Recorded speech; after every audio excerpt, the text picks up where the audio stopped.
What's up, guys? What's going on? I'm Paul. This is Pauline Theology's daily devotional, man, and we are going through the book of John. We finished chapter 18. We're in chapter 19 now, verse 1. And what we're going to talk about is two different things.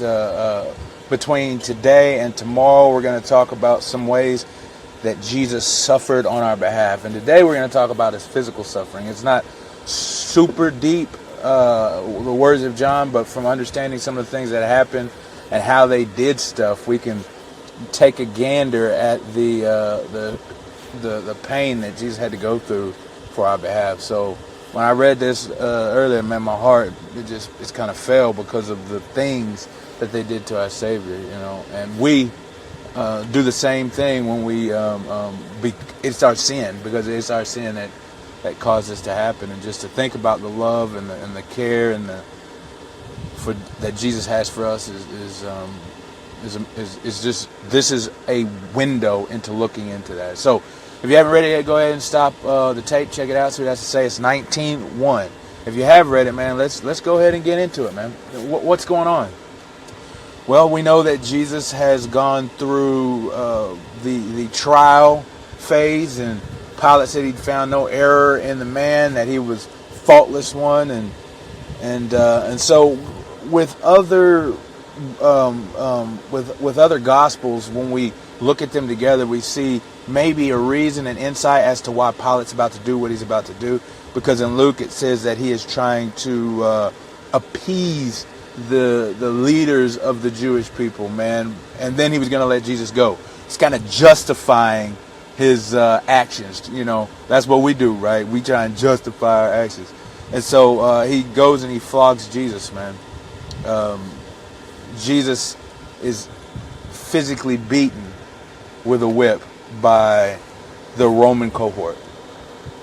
And what this entails is most likely a whip that has leather bands with pieces of stone, wood, and metal. And they say when it hits you, it grips your skin and fillets you. It tears your body apart. And there was no rule as to how long that they would whip or flog or scourge, just whenever the people were tired. And I think it was in Matthew, or maybe Mark. It's Mark, actually. So in Mark it says that there was a sepion. I can't recall what the word is, but what essentially it is that it was like 600 Roman soldiers that were standing watch. And so as Jesus is being whipped, he's being whipped maybe with not by 600 soldiers, but there was a bunch of people that were each taking turns at beating Jesus. And this was until they got tired or bored, or the commanding officer told them to stop. One thing it says is that Pilate did these things, and so I think we know that it was not him himself, it was probably his soldiers, just like Mark said. But John wants us to realize that Pilate is not absolved from the actions that he is doing to Jesus, even though he says the man is faultless. The actions that he's doing knowing he's faultless, he cannot absolve himself or take himself out of that. So what's this say about God? Well, like I first started, man, it just talks about the love, the goodness, the greatness, the suffering that Jesus did on our behalf. I think that's beyond anything. Just to contemplate the pain, and this is physical pain. We're going to talk about emotional and spiritual here later on, but just thinking about the physical pain that Jesus went through on our behalf. What's this say about man? Well, first off, we have to just start out with, we are truly loved because of the recognizing the thing that Jesus suffered so that we might be with him. That we have to recognize that we are truly loved and have value, intrinsic value. But I think that we can take some things like I talked about earlier with Pilate, man, trying to appease people, man.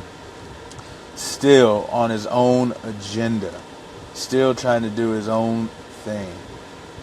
And that's how we are, and trying to placate the people around us, trying to make sure we're cool with everybody when we know the truth.